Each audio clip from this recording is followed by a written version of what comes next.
All right, other than staying inside and cranking up the AC, you may be wondering what's the best way for you and your kids to spend a safe and sunny day outside.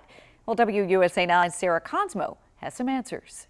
It's dripping hot, and as dangerous rays of sun are bouncing everywhere, it's the last thing these kids are worried about. We do hats, but usually they end up floating in the puddles somewhere, so hats are tough. As for sunscreen, a big question for parents is whether it's actually sticking.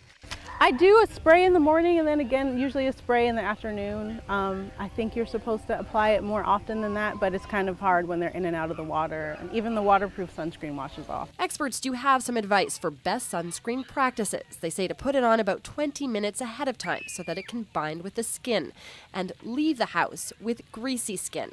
Reapply every 2 hours. The thing about SPF is that it's only as effective as advertised if you're using the right amount. It's recommended that you leave the house wearing about an ounce of sunscreen, and it's about the same for kids. That's the equivalent of an entire shot glass.